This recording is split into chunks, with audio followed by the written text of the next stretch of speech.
예수님 당시 수많은 사람들이 예수님을 따라다녔고 그들 스스로가 자신이 예수님의 추종자라고 혹은 예수님의 제자라고 그들 스스로가 자부를 많이 하고 있었습니다.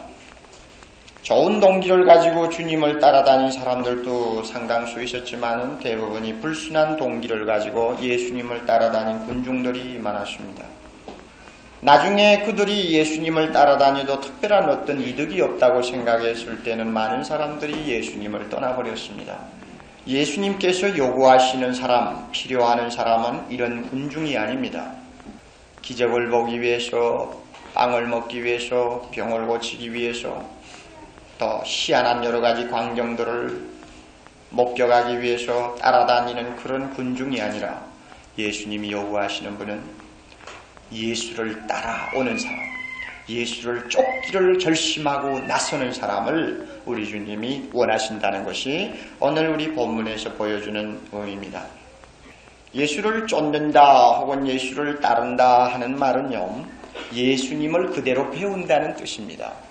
또 예수님을 배우기 때문에 그대로 산다는 뜻입니다. 어릴 때 저는 해변가에서 자랐습니다. 모래사장이 아주 아름다운 모래사장이 그리고 경치 좋은 마을이기 때문에 그 모래사장이 맑은 물 해변가로 아주 넓게 퍼져 있었는데 어릴 때 나가면 아이들하고 같이 놀면서 모래사장에 발자국이 나는 것이 그렇게 재미있어서 앞에 가는 친구들의 발자국을 그대로 따라서 한 발짝 한 발짝 걸어다니면서 좋아하던 기억이 납니다. 바로 그것이 예수를 쫓는다는 의미가 될 것입니다.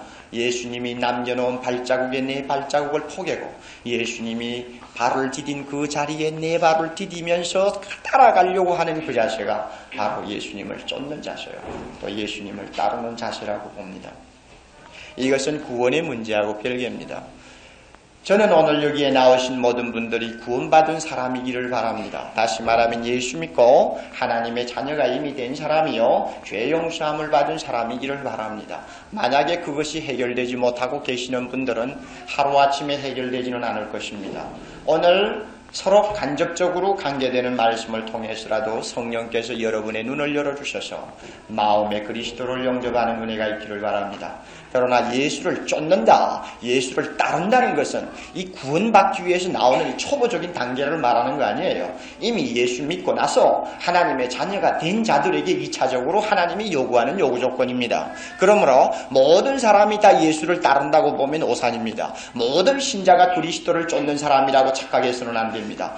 불행하게도 많은 크리스찬들이 나를 쫓으라고 하는 예수님의 명령에 부합되지 못하는 생을 살다가 돌이킬 수 없는 후회를 안고 세상을 떠나는 것을 봅니다. 구원은 받았을는지 몰라요. 저는 그런 거 논하지 않겠어요. 천당 갔을는지 몰라요. 그거는 괜찮아요. 그러나 예수님 앞에 가서 결산할 때는 분명히 문제가 있을 것입니다. 왜? 그의 생활이 주님을 따르는 생활에 실패했기 때문에 부끄러운 구원을 받았을는지는 모르지만 하나님 앞에 칭찬은 들을 수 없습니다. 언젠가 한 번은 하나님 앞에 서게 되는데 그때에 내가 진정 예수를 따르는 제자들이었느냐 하고 물을 때 자신 있게 대답할 수 있도록 오늘 준비하시기를 바랍니다. 오늘 읽은 본문에는 예수를 쫓을 수 있는 절호의 기회를 가졌던 세 사람이 그만 불행하게도 기회를 놓쳐버린 좋지 않는 내용들이 기록되어 있습니다. 여러분, 세 사람이 예수님을 따를 수 있는 기회가 주어졌죠. 그런데 따르지 못한 이유가 어디 있습니까? 이상합니다. 이 세 사람이 하는 이야기를 들어보면 전혀 잘못된 것이 없습니다. 첫째 사람, 어디든지 따라가겠습니다. 그렇죠?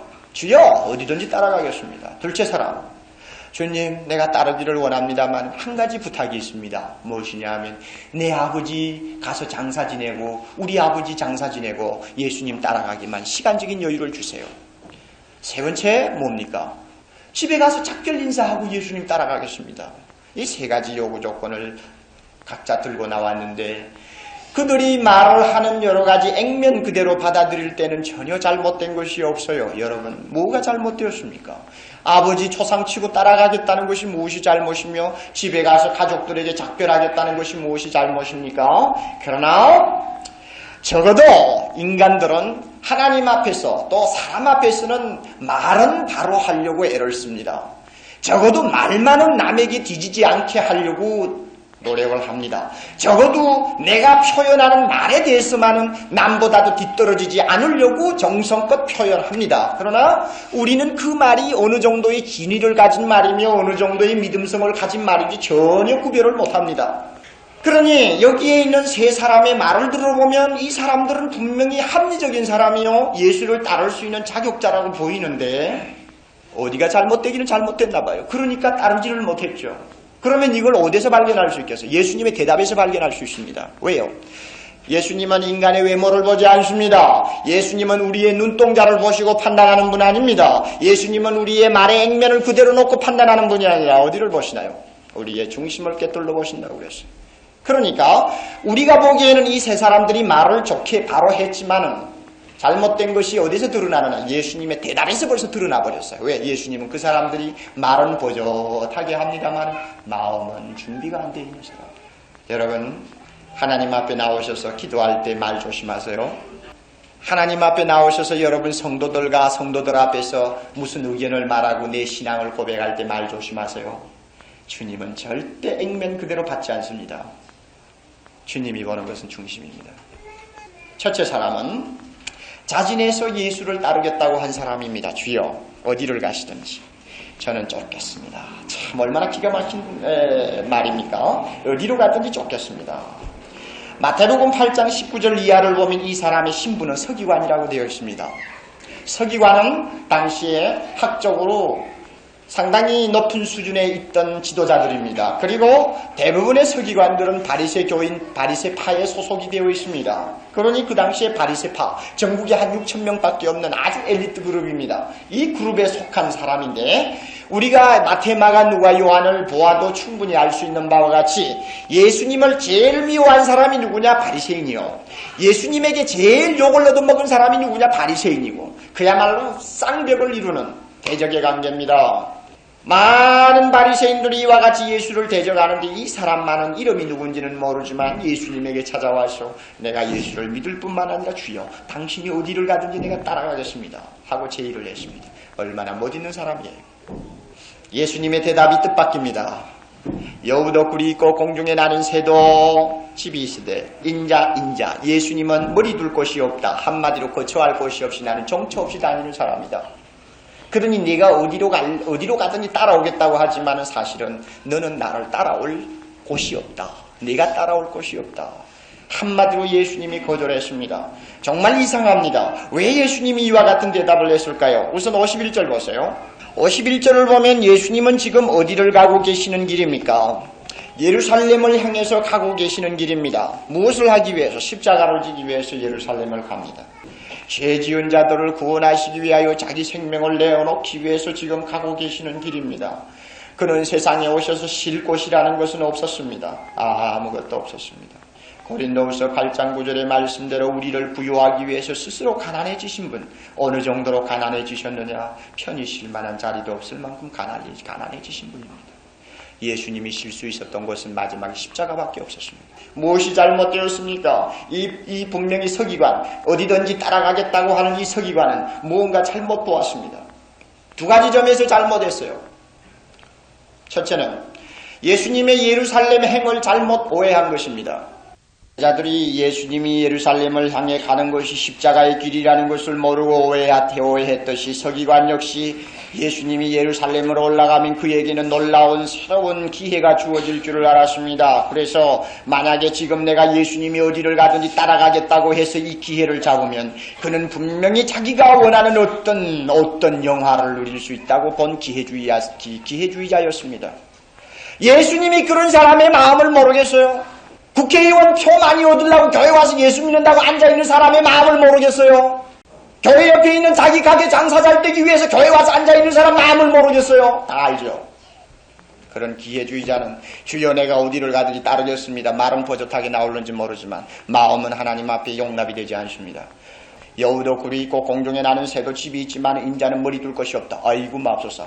그 다음에는 안 따라갔어요. 따라가겠다고 나서지를 못했어요. 예수님이 정말 그런 사람이라면, 예수님이 정말 머리 둘 곳 없고 몸 하나 실만한 곳이 없는 그 정도의 참 답답한 가난한 사람이라고 한다면 내가 따라 붙여봐야 그거 유익한 거 하나도 없겠다. 그냥 뒤로 자빠진 것입니다. 성경 보세요. 그 사람이 따라갔다고 나왔나요? 안 나왔어요. 여러분, 예수를 따르고자 하는 자는 따르기 전에 내가 예수를 따른다면 어떤 점에 대해서 포기를 해야 될 것이냐를 값을 계산해야 합니다. 예수님은 자기가 세상에서 물질적인 부여를 요구하지 않았습니다. 세상에서 그는 가난하게 사셨습니다. 그러므로 예수 따르기를 원하는 자는 축척하면서 많이 쌓아놓고 배 두들기면서 살 생각을 한다면 그 사람은 따를 각오를 아예 그만두는 것이 좋습니다. 예수를 따르려고 하는 자는 내가 갖고 있는 모든 것도 털어버릴 가능성도 있다는 것을 알고 따라가야 그 사람 계산 바로 하는 겁니다. 예수는 일생 동안 멸시와 배척의 표적이었습니다. 그렇다면 예수 믿는 사람이 언제나 평화시절의 존경과 인기의 대상이 될 수는 없습니다. 언젠가는 예수님처럼 멸시를 받을 가능성도 있습니다. 따라가려면 나도 그러한 상황에서 멸시도 각오한다. 계산이 돼 있어야죠. 예수를 따른다는 것은 예수님처럼 자기의 것을 전부 다 포기하고 바치고 헌신하고 남을 위해 생명까지도 희생하는 생활입니다. 예수님이 우리 앞에 걸어가면서 그와 같이 사셨어요. 그러므로 그 예수님을 따라간다고 하는 사람은 나도 저 사람을 따라가면, 나도 저분의 뒤를 따라가면 나도 남을 위해서 생명까지도 희생해야 될 위기가 올는지 모른다. 그렇다면 내가 그 값을 치를 수가 있느냐? 그래, 예수님이 그렇게 하셨다면 나도 그렇게 하겠다. 값을 계산하고 떠나야죠. 한마디로 여러분, 이 가운데서 직장에 다니시는 또 사회에서 상당한 지위를 갖고 계시는 분들 계실 겁니다. 제 부탁합니다. 여러분 예수 믿으셨어요? 예수 믿으셨으면 여러분은 그 다음 단계로 예수를 따르는 사람이 되어야 합당한데, 예수를 따르자니 이거 값이 대단히 비쌉니다. 그렇게 즐겨 마시던 술도 문제가 일어나고, 그렇게 그저 친구들하고 어울려서 마음대로 놀던 생활도 제재를 가해지고, 그야말로 주말이면 내 마음대로 하던 시간 배정도 이제는 마음대로 안 되고, 그야말로 값을 계산해야 될 일이 한두 가지가 아닙니다. 그런데 많은 사람들이 그저 복만 받는다는 말에 그냥 놀래가지고 기뻐서 교회를 나왔는데, 복은 고사하고 전부 내놓으라고 그러니까 그만 깜짝 놀래가지고 뒤로 자빠져버리고 안 나옵니다. 그냥 안 나와요. 그 사람 계산 잘못한 겁니다. 이런 사람을 성경은 돌밭에 뿌리운 씨앗이라고 그랬습니다. 처음에 씨앗이 뿌려지면 흙이 얄팍하니까 그래도 잘 나지요. 뿌리가 싹 뻗어가지고 금방 올라옵니다. 그러나 밑에 두터운 바위가 햇살에 그냥 뜨끈뜨끈하게 뜨거워져가지고 닳기 시작하면은 그 흙은 말라버리고 그 뿌리는 금방 그냥 쓰러져 버리고 말아요. 이런 사람이라고 그랬어요. 예수를 처음에는 믿을 때 좋아가지고 예수 믿는다니 복 받는다고 그러더라. 우리 자손들 잘 된다고 그러더라. 성경이 보라 천대까지 잘 된다고 그랬잖아. 그러니까 내가 예수 믿겠다. 주변에 있는 많은 사람들이 예수 믿고 얼마나 가정이 편안한지 나도 그대로 믿겠다 하고 들어와 봤는데 그때는 좋았어요. 그런데 예수 믿고 나니 좋은 일만 생기나요? 아니에요. 여러분, 절대 예수 믿고 나서 좋은 일만 안 생겨요. 나쁜 일도 생겨요. 조금만 어려움이 생겨가지고 친구 떠나, 양심대로 살려니 사업도 제대로 못할 위기도 있어. 그렇죠? 지금까지 좋아하던 거 여러 가지를 버려야 돼. 거룩하게 살려고 해. 이거 뭔가 좀 문제가 일어납니다. 그러니까 놀래가지고는 그만둔단 말이에요. 이런 사람이 돌밭에 뿌린 씨앗과 같은 사람이요. 오늘 여기에 나오는 서기관 같은 사람입니다. 교회 장로, 교회 집사, 여러분 안수받고 하나님 앞에 헌신하려고 할 때 여러분 정신 딱 차리고, 내가 장로, 내가 집사, 내가 장로 집사의 귀중한 하나님의 직책을 내가 받을 때 내가 값을 얼마를 지불하게 될까? 얼마만큼 내 것을 주님 앞에 온통 희생시켜야 이 길을 따라갈 수 있을까? 여러분 계산하셔야 됩니다. 장로 시켜준다니까 좋아가지고 장로님은 되셨는데 가만히 보니까 이거 보통 어려운 일이 아니거든요. 그래가지고 자기 신앙을 팔아먹는 사람이 많습니다. 이것은요 무슨 가난 예찬이 아니에요. 가난을 장려하는 것 아니고 형제 다 집어 던지고 마음대로 마음대로 예수만 따라가라는 말이 아니에요. 이 말씀의 본문의 핵심을 여러분이 중요하게 다루어야 합니다. 뭐냐? 예수님 이상 더 나에게 값지고 귀한 것은 없다는 것을 가르쳐주는 겁니다. 이 세상에 예수 그리스도 이상은 내가 모든 것을 통틀어 희생시킬 만한 대상이 없다. 그만한 가치가 나에게는 없다는 것입니다. 여러분 국가를 위해서 봉사하는 것도 좋지만은 만약에 여러분이 국가라는 그 하나의 대상만 가지고 일생을 살아보세요. 마지막에는 무엇이 남는가? 불쌍한 사람이요. 여러분이 하시는 기업에다가 내 생명을 걸고 일생을 모든 것이 투자하는 사람이 있겠지만은 여러분 그것만이 여러분 전부라고 한다면 한번 해보시라고요. 마지막에 여러분 손에 남는 것이 무엇인지 알 거예요. 인생 가운데서 우리가 마음 놓고 투자할 수 있는 대상은 예수밖에 없어요. 두 번째 사람은 어떻습니까? 두 번째 사람은 예수님의 눈에 든 사람입니다. 이 사람이 자원해서 예수 따르겠다고 안 그랬어요. 자신은 아무 말 안 하고 있는데 예수님이 넌 나를 쫓으라. 특권이죠. 예수님이 날 보고 넌 날 따라와. 얼마나 멋있는 초청입니까? 그런데 그의 문제는 엉뚱한 데서 나타났습니다. 먼저 가서 부친을 장사하게 해주세요. 여기에 대한 해석 두 가지입니다. 성경학자들 간의 해석이 두 가지로 나누는데, 첫째 해석은 예수님이 나를 따라오라고 그 사람에게 초청할 때 부친이 돌아가셨다는 부고를 받고 있었다.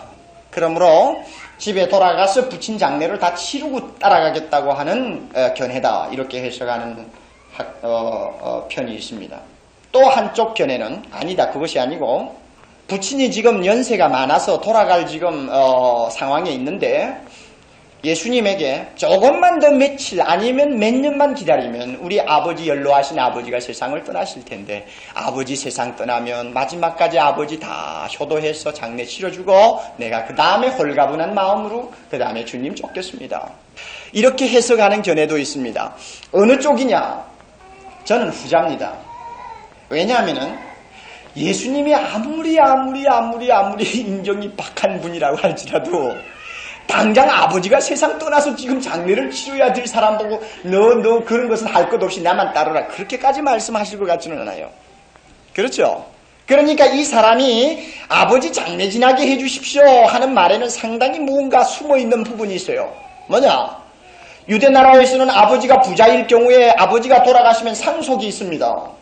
만약에 지금까지 아버지 곁에서 아버지 눈에 들도록 애를 쓰고 효도를 했는데 예수 따라간다고 마지막 얼마 안 남은 기간에 그냥 아버지 곁을 떠나고 나면 이놈의 자식 미운 놈 마지막에 나를 버렸다고 해가 상속도 하나 주지 않고 그냥 세상 떠나버리면 손해는 혼자 다 보는 거 아니에요. 그러니까 예수님을 따르고 싶기는 쉽지만은 조금만 더 연기해서 기다려주시면 상속도 받고 그 다음에 내 생활 대책도 좀 어느 정도 세워놓고 그 다음에 예수 따라가겠습니다. 우선권이 잘못된 사람입니다. 우리 예수를 믿으라고 어떤 사람에게 권해보면 그런 분들 많죠. 나이가 많아진 다음에 할 일 없으면 교회 나오겠습니다. 내 사업 좀 어느 정도 터전 닦아놓고 나오겠습니다. 기회주의자. 우선권, 무엇을 먼저 해야 될는지를 잘 모르는 사람이요. 어떤 면에는 아버지 장례보다도 예수 따르는 것이 더 중요하죠. 이순신 장군은 국가를 지키기 위해서 그의 몸을 희생하다가 보니 어머니 장례식을 참석하지도 못했어요. 국가를 위해서도 애국주의자가 되는데도 그만한 희생이 따르거든. 오늘 우리를 위하여 십자가에 못 박혀 돌아가신 그 하나님의 아들을 따라가고 그분을 위해 살고 영원한 나라를 내가 바라보고 하나님 나라 건설하면서 걸어가는 이 하늘의 시민권을 가진 사람들이 예수 위해서 충성하려고 하는데 어떤 때는 부모 장례식에도 참석하지 못할 수도 있는 거죠. 자기 부모, 자기 처자, 이것보다도 예수가 먼저야. 자기 사업, 자기 세상에 생활할 대책 같은 거 생각하는 것보다 예수가 먼저야 하면은 이 광신주의자, 극단주의자. 요사이 이런 사람 주의해야 돼. 부인들 교회 내보내놓고 미쳐버려가지고 나중에는 남편도 모르고 자식도 모르고 막 산을 돌아다니고 목산지 무언지만 좋아가지고 따라 돌아다니고 극단주의자라고 해요. 옳은 말씀이에요. 그 사람들 잘못됐어요. 나도 그런 사람 많이 보았고. 그러나 한 가지 그 사람들에게 배워야 돼요. 무엇을 먼저 해야 할 것이냐는 바로 본 사람입니다. 좀 지나쳐서 그렇죠. 극단주의라고 우리가 붙일 수 있는 사람들이 많아요. 그런 것을 장려하는 거 아닙니다. 열광주의라고 붙일 수 있는 사람이 많아요. 그런 것을 장려하는 사람이 아닙니다. 예수님은 그런 걸 장려하지 않아요. 여러분, 예수를 따르려면 세상의 것 먼저 생각하는 그런 스타일 버려야 됩니다. 언제든지 먼저 예수 그리스도.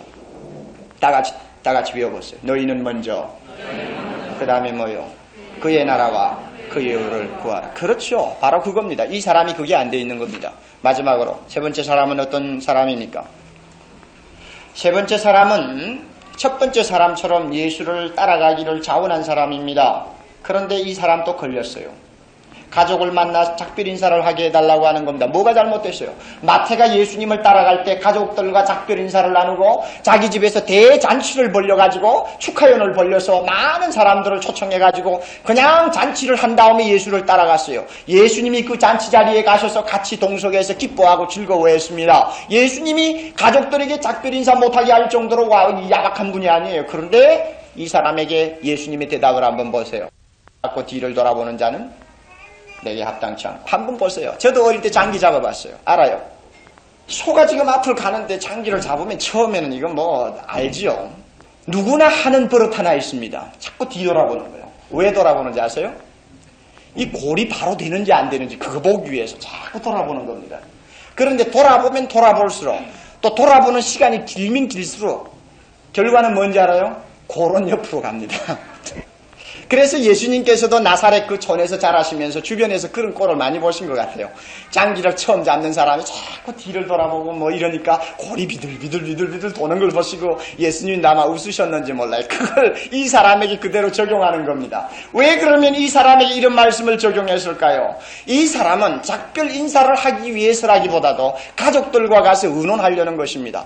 여보, 내가 예수님을 따라가려고 하는데 당신 생각 어떠?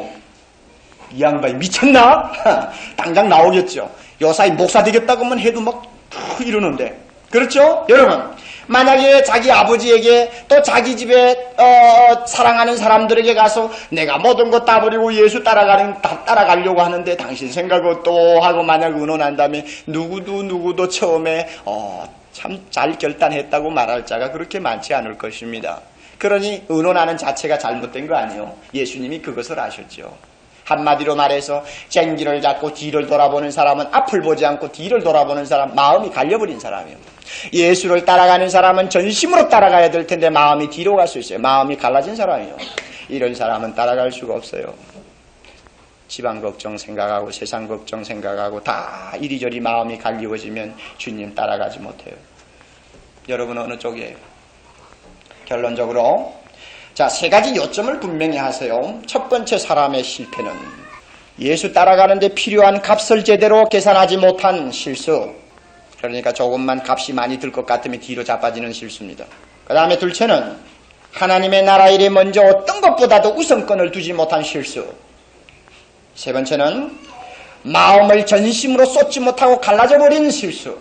이 세 가지가 이 세 사람들의 표본입니다.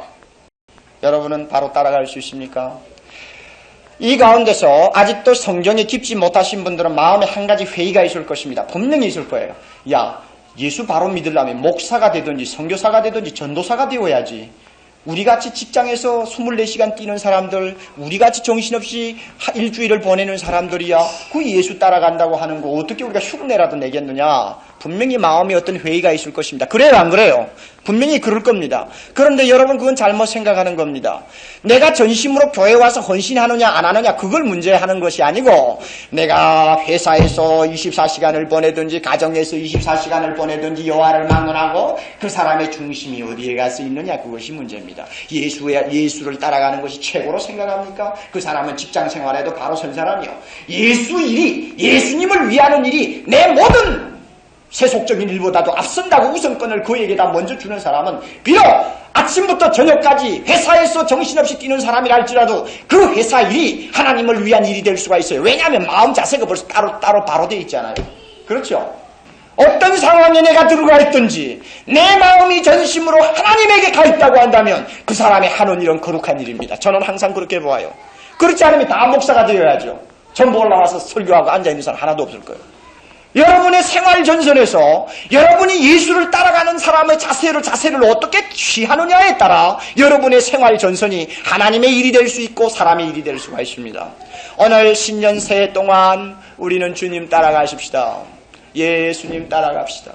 어디든지 어떤 값을 지불하고라도 세상의 그 어느 것보다도 먼저 우선권을 두고 내 마음 전부를 다 바쳐서 마음을 다하고 힘을 다하고 목숨을 다하여 예수 따라갈 때 내 사업 주님이 담당해 주시고 내 가정의 문제 주님이 담당해 줍니다. 그러나 이거 제대로 하지 못하면서 주여 복을 주시옵소서 하는 사람은 여기에 나타난 세 사람들처럼 예수님을 따르지 못하는 불합격자입니다. 예수 10년 믿어도 예수 믿는 재미를 제대로 못 볼 사람이요. 먼저 내 것을 주님에게 원통 내어놓고 따라가세요. 그러면 그 다음에 주님이 여러분에게 진정한 행복이 무엇인지 줍니다. 여러분에게 참 필요한 것이 무엇인지 주님이 발견할 때마다 구하기 전에 하나님이 허락해 줍니다. 99% 헌신하는 사람이 아니고 100% 마음을 헌신하는 사람을 원합니다. 99% 헌신하는 사람 100사람이 모이는 것보다 100% 헌신하는 사람 한 사람이 모이는 그곳에 놀라운 기적이 일어납니다. 주님이 원하시는 것은 바로 100%를 하나님에게 내어놓고 따라가는 자를 원합니다. 여러분 그와 같은 사람 되고 싶지 않습니까? 우리의 마음 전부를 주님에게 바쳐서 따라가기를 원하는 사람 단 얼마만 있다고 한다면 주님께서 우리 교회를 통해 놀라운 역사를 이루실 것입니다. 아멘입니까? 아멘. 여러분 따라가셔야 됩니다.